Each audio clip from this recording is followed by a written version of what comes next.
Ahibba'il kiram, insyaallah kajian kita pada malam hari ini insyaallah nanti materinya dalam bentuk PDF saya kirim menyusul. Nah, karena kalau yang sudah ngaji boleh dikasih PDF-nya. Nah, ini materi disusun oleh imam besar dengan sedikit modifikasi dari saya karena saya diizinkan oleh beliau untuk memodifikasi sesuai dengan kebutuhan. Insyaallah materi kajian kita pada malam hari ini, akhlak lebih tinggi dari hukum.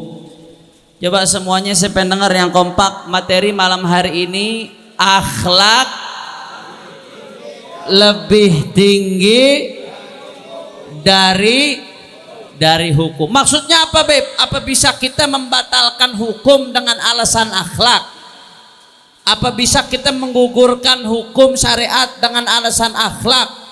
Apakah kalau akhlak berbenturan dengan hukum maka hukum digugurkan, akhlak didahulukan? Nanti kita akan bahas. Makanya jangan setengah-setengah hadirnya, sampai tuntas biar tidak salah paham. Insya Allah. Saudara,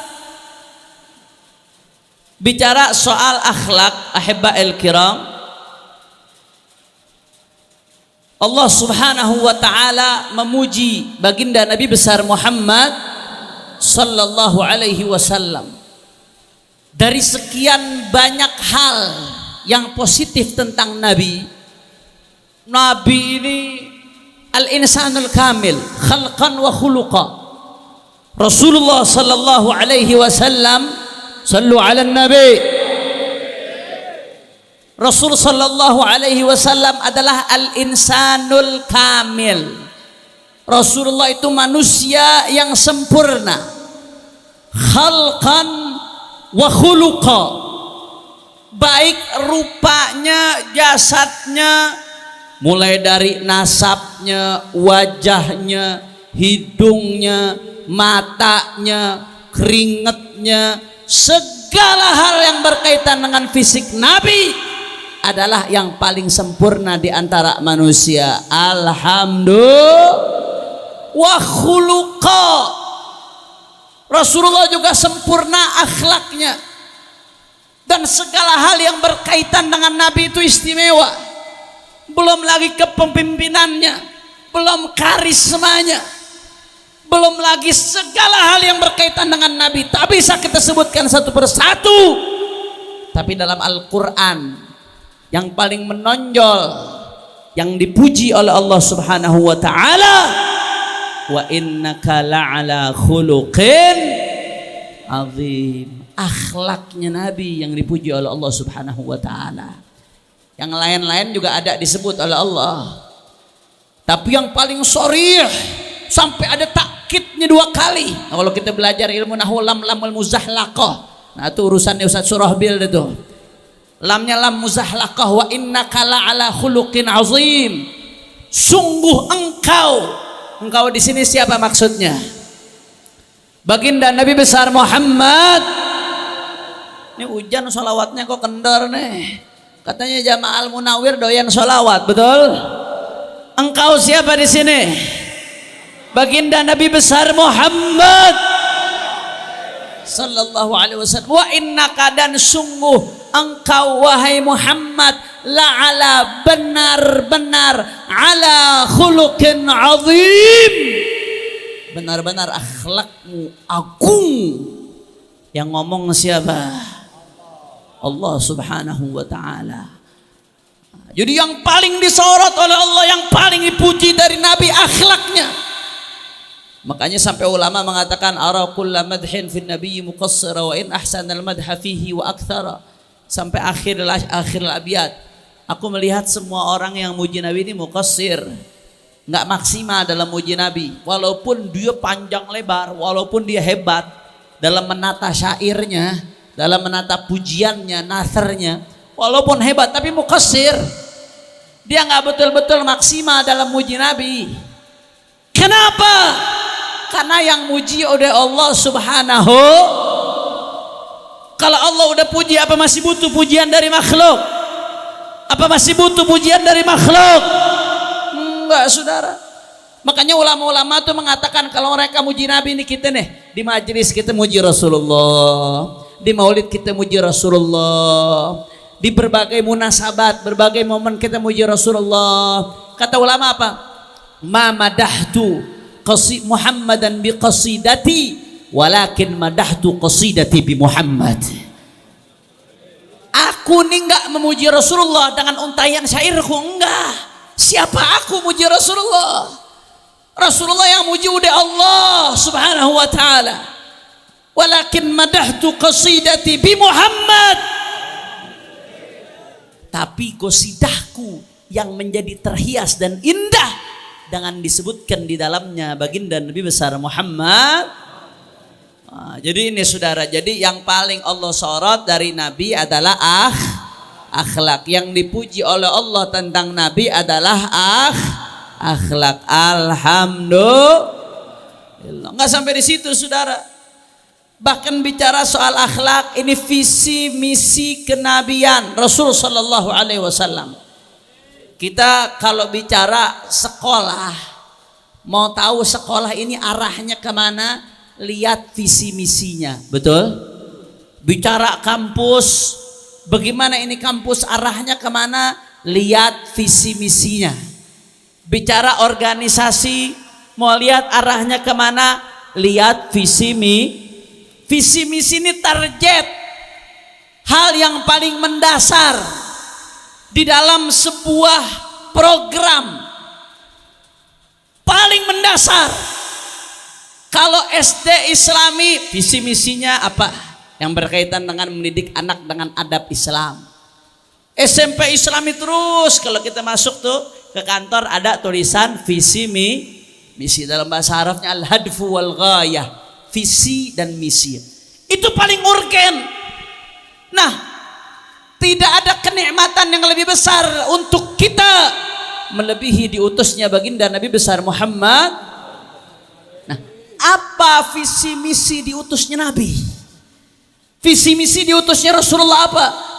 Rasulullah nyatakan sendiri dalam hadisnya yang diriwayatkan oleh Al-Imam Al-Baihaqi dalam Sunan Kubra, innama bu'ithu li utammima makarimal akhlak. Kata Nabi, aku diutus bukan buat apa-apa. Yang utama, aku diutus untuk menyempurnakan akhlak. Kira-kira jelas atau tidak? Akhlak dijadikan visi misi terhadap pengutusan Nabi. Kalau begitu akhlak penting atau tidak? Urgen atau tidak? Urgen saudara. Hampir jadiin visi misi sama Nabi. Wah, kita kalau mau bicara akhlak tentang Nabi, wah nggak kelar-kelar, udah begitu banyak hadisnya. Sedikit aja saya kutip nih hadis tentang Nabi, tentang akhlak. Rasulullah SAW mengatakan husnul khuluq nisfuddin. Akhlak yang baik adalah setengah daripada agama. Berarti orang kalau akhlaknya buluk, berapa bagian dari agamanya hilang? Setengah. Inti itu yang lain sisanya setengah. Setengahnya lagi apa? Akhlak. Makanya kalau ada orang biar kata ahli ibadah, jidatnya hitam memperontok lagi saudara. Masya Allah, kalau ngomong hadis sunnah Quran, tapi kalau ketemu muslim gara-gara beda aliran doang kamu dicembetut mulu, udah dianggap kayak orang kafir, dicemberutin mulu saudara. Yang model begitu ada apa kagak? Jawab yang apa, ada apa kagak? Cuma gara-gara beda urusan furu'iyah, gara-gara dia anggap tahlil kagak boleh, kita tahlilan. Dia nganggap maulid kagak boleh, kita maulidan. Nah, dia nganggap bermadhab nggak boleh, kita bermadhab. Gara-gara urusan begitu dicemberutin, ada apa kagak? Jawab yang ngomong ada apa kagak? Biar kata lu jungkir balik lagi beribadah, tapi kagak ada akhlak sesama muslim. Tabassumu kali wajhi akhiha qasadaqah. Tuh akhlak basic tuh, akhlak dasar. Kau senyum di wajah muslim itu sedekah. Lu jungkir balik lagi loh. Ngaji berjungkir balik, tapi sama muslim cemberut mulu. Berarti setengah imannya tuh nggak ngefek tuh, kagak ada. Kira-kira jelas atau tidak? Nggak sempurna, kesempurnaan dari setengah imannya hilang saudara. Ini saya nggak bahas masalah apakah akhlak itu syarat iman apa enggak, itu pembahasan tauhid nanti. Iman itu terdiri dari apa, tasdik, wa, itu pembahasan sendiri nanti. Saya cuma bicara bagaimana sampai Nabi dalam Musnad Firdaus, kemudian Tarikh Baghdadul Khatib, Nabi saya mengatakan setengah iman itu akhlak. Akhlak ente jelek nandain iman ente jelek. Jelas apa kagak kira-kira? Ibu-ibu yang di belakang diem-diem baik nih. Bu, jelas apa kagak, Bu? Alhamdulillah. Akmalul mu'minina imanan. Ummahat di dalam semua. Ibu-ibu di dalam semua. Mudah-mudahan berkah semua insyaallah ibu-ibu. Amin ya rabbal alamin. Akmalul mu'minina imanan ahsanuhum khuluqa. Masya Allah. Dalam hadis Tirmidzi, Nabi dalam hadis yang diriwayatkan oleh Imam Tirmidzi, bisa dibaca Tirmidzi, bisa dibaca Tirmidzi, bisa dibaca Tarmadzi, bisa dibaca 3 bacaan. Yang nggak bisa Turmizi, nah itu salah tuh Turmizi. Kalau mau awalnya dhammah, habis itu dhammah juga Turmudzi atau Tirmizi atau Tarmadzi. Hadis Ruhu Turmudzi. Begitu juga oleh Imam Ahmad dalam musnadnya. Apa kata Nabi? Tolak ukur kesempurnaan iman, akmalul mu'minina imanan ahsanuhum khuluqa. Yang paling sempurna imannya adalah yang paling sempurna akhlak. Jelas atau tidak? Berarti semakin bobrok akhlak seseorang, semakin bobrok imannya. Makanya itu tuh mesti periksa tuh, ngajunya tauhid mulu, ngajunya keesaan Allah mulu, tapi nggak negor tetangga. Tapi sama tetangga berantem, sama sesama muslim jotos-jotosan. Padahal ngakunya tauhid mulu, mengesahkan tauhid. Padahal Nabi bilang makin sempurna iman, makin sempurna berarti ada yang masalah nggak dari itu dengan imannya tuh? Ada masalah, saudara. Jelas atau tidak? Itu aja tuh udah menandakan, itu salah satu tanda qarinah, salah satu tanda, saudara. Nggak sampai di situ. Al-Imam Al-Hakim menyebutkan dalam Mustadraknya, begitu juga Tabrani dalam Mu'jamnya, bahwasanya Rasulullah SAW bersabda, su'ul khuluqi yufsidul amal kama yufsidul khallul asal. Nah, perhatiin baik-baik ini, Nabi ngasih perumpamaan luar biasa. Bu, jawab yang kompak, Bu. Kalau kita bikin sirup rasanya apa? Manis. Sirup rasanya manis. Kemudian cuka rasanya apa, Bu? Asam. Sirup manis enak dicampur cuka, ngaco apa kagak? Rasanya jadi apa? Nano-nano. Jelas atau tidak? Nah, Nabi bilang tuh begitu tuh, kurang lebih tuh. Ya. Su'ul khuluq, akhlak yang jelek merusak amal.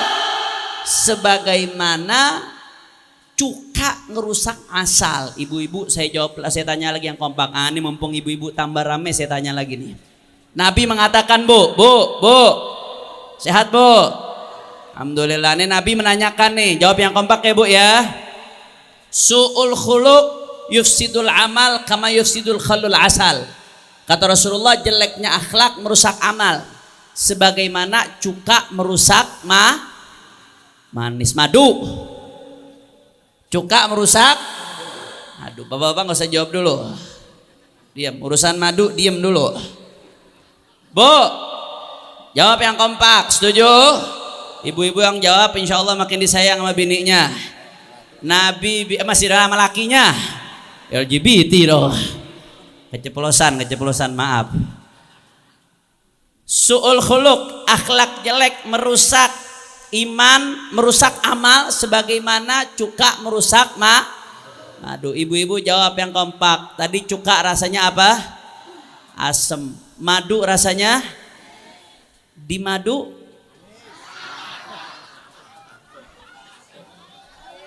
ibu-ibu nggak konsisten, Kiai. Geran madu jawab manis, di madu pahit. Madu mana loh?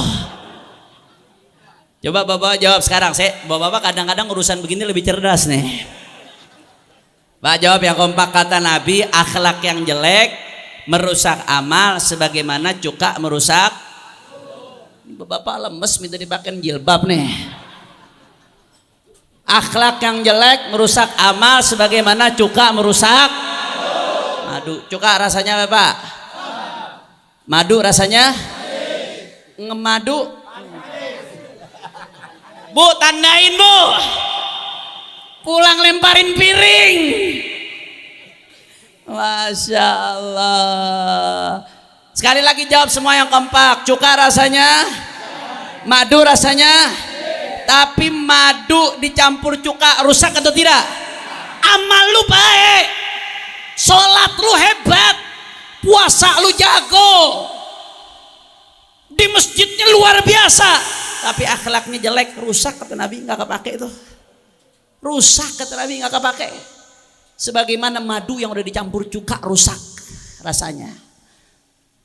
Kemudian selanjutnya, nah ini buat ibu-ibu khusus nih, buat ibu-ibu lagi. Kira-kira masih semangat nggak Bu? Insya buat ibu-ibu dulu, nanti habis ini bapak-bapak nyusul.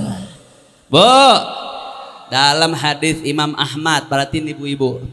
Su'ilan Nabiyyu sallallahu alaihi wasallam anil mar'atil qa'imatis sha'imati sayyi'atil khuluq faqala la khaira fiha. Nabi sallallahu alaihi wasallam ditanya tentang perempuan, Bu. Ditanya tentang perempuan yang bagaimana yang ditanyain ke Nabi? Itu perempuan pelacur yang ditanya ke Nabi. Itu perempuan bagaimana? Enggak, bukan. Perempuan yang ditanya ke Nabi, ada sahabat yang nanya kepada Nabi, ya Rasulullah, ini ada perempuan shaimah. Kalau di siang hari, shaimah bukan shaimah itu bukan. Shaimah maksudnya di siang hari kerjaannya puasa, bukan shaimah artis, bukan. Qaimah di malam hari kerjaannya tahajud. Wah, dahsyat nggak Bu? Siangnya puasa, malamnya tahajud. Luar biasa ini perempuan, ahli ibadah. Udah, wah nggak usah kalau tanya. Kalau udah pasti kok siang puasa malam tahajud, nggak usah tanya Qur'annya lagi, nggak usah ditanya bagaimana sunnahnya lagi, nggak usah, udah luar biasa dah. Rasulullah ditanya tentang perempuan ini, shaimah, qaimah, siangnya puasa, malamnya tahajud. Tapi ya Rasulullah, ada tapinya, sayyi'atul khuluq, akhlaknya jelek ya Rasulullah. Tiap laki pulang dicemberutin. Ada nggak yang begitu? Ada. Akhlaknya jelek ya Rasulullah. Ini banyak, mohon maaf Bu ya, ini jujur aja, jujur nih. Banyak suami-suami ngeluh sama saya sih di penjara, kagak tahu baru keluar penjara. Ini banyak suami-suami ngeluh sama saya belakangan gara-gara ada ibu-ibu nonton sinetron, ya, jadi cemburuan mulu, jadi curiga mulu sama handphone lakinya.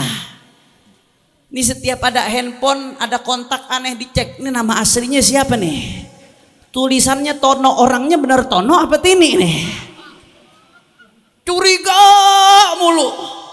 Laki romantis dicurigain, oh nih laki ada maunya, jangan-jangan ada perempuannya di luar kayak di film Ono no. Saya nggak sebutin dah, banyak laki-laki yang curhat ke saya, suami-suami banyak Bu. Dicemburuin mulu, dicurigain padahal lakinya baik-baik. Kadang-kadang saudara, kadang-kadang mohon maaf, ada sebagian ini ribut urusan nyari. Masalah 5 tahun lalu ke bawah-bawah. Ada nggak yang begitu Bu? Lu dulu begini kan ributnya di hari. Ada nggak yang begitu? Hati-hati ibu-ibu, itu bisikan syaitan. Al-Imam Syekh Nawawi Bantani meriwayatkan tuh dalam syarahnya Bidayatul Hidayah, meriwayatkan satu riwayat tentang anak-anak setan. Iblis tuh punya anak-anak. Jadi bukan orang doang yang punya anak-anak, iblis juga punya anak. Ada anak iblis yang kerjaannya godain kita kalau wudhu Bu, wudhu mandi besar ragu mulu, udah sah apa belum nih? Ini niat udah bener apa belum nih? Muka udah basuh semua apa belum nih? Ini kaki udah rata apa belum nih? Namanya Walhan, anaknya setan yang begitu. Namanya siapa? Walhan. Oh kalau saya bahas panjang, itu butuh satu episode. Insya Allah di pertemuan lain tuh. Saya langsung lompat aja, ada satu riwayat anaknya iblis namanya Dasim. Namanya siapa? Jangan-jangan ada namanya Dasim di sini deh. Ini tanpa sengaja ya, kalau ada kesuburapaan nama ini ya dirubah. Kalau nama sama dirubah, jangan sama nama anak iblis. Anak iblis namanya siapa? Dasim. Kerjaannya apa? Ngomporin laki bini. Nah, laki bini lagi adem baik-baik tuh, bini dibisikin biar ngajak ribut lakinya. Begitu tuh bini mulai, lakinya dibisikin biar nimpalin sampai bubar tuh rumah tangga. Itu kerjaan saya. Hati-hati Bu, ada setan spesialis bagian ngadu domba laki bini. Kurang hebat aja, jadi bukan cuma dokter yang spesialis, setan spesialis juga ada. Bagian ngadu domba laki bini itu, Dasim namanya. Hati-hati, ini kayaknya ada yang namanya Dasim, ketawa-ketawa mulu saya sebut Dasim. Nah Nabi ditanya tuh, bagaimana ya Rasulullah? Ada perempuan sholatnya baik, puasanya bagus, tapi sayyatul khuluq, akhlaknya jelek ya Rasulullah. Gampangan. Siapa aja yang nyentuh dia mau. Akhlaknya jelek ya Rasulullah. Apa kata Rasulullah? La khaira fiha. Tidak ada kebaikan dalam perempuan yang seperti itu. Walaupun banyak sholat, walaupun banyak puasa, akhlaknya jelek, maka tidak ada kebaikan dalam wanita yang seperti itu. Na'udzubillah min. Insya Allah ibu-ibu yang di sini mudah-mudahan Allah jadikan perempuan-perempuan akhlaknya baik semua insya Allah. Amin ya Rabbal. Buat bapak-bapak juga ada, jangan dikira perempuan aja, kita juga laki dituntut sama Nabi. Walaupun di sini nggak ditulis, saya tambahin. Soalnya kalau bapak-bapak nggak di sini, ibu-ibu ngamuk semua nanti. Apa kata Nabi SAW? Mayukrimun nisa illa karim, wa mayuhinhunna illa laim. Tidaklah memuliakan perempuan kecuali laki-laki yang mulia. Rasul yang ngomong dalam hadis, Bu. Tidaklah memuliakan wanita kecuali adalah laki-laki yang mulia. Wa mayuhinuhunna, tidaklah menghinakan perempuan kecuali laki-laki yang hina. Makanya kalau kita lihat guru-guru kita sayang sama bininya luar biasa. Kiai Munawir sayang sama istrinya luar biasa. Kita lihat kiai-kiai kita sayang sama istrinya. Bukan masalah takut, bukan masalah takut. Dikit ada sedikit. Itu kalau urusan kawin lagi. Tapi kalau urusan buat di rumah sehari-hari bukan takut, bukan. Kalau mau jadi semena-mena bisa aja. Kalau mau jadi diktator bisa aja. Tapi disayang tuh bini, dimuliakan, diangkat. Karena Nabi yang perintahkan mulianya seorang laki-laki. Sejauh mana dia memuliakan wanita? Hinanya seorang laki-laki, sejauh mana dia hinakan wanita. Na'udzubillah min. Makanya laki-laki pun harga dirinya bergantung kepada Kira-kira jelas atau tidak sampai sini? Jelas atau tidak? Insya Allah. Makanya yang terakhir saudara, sebelum kita masuk ke contoh-contoh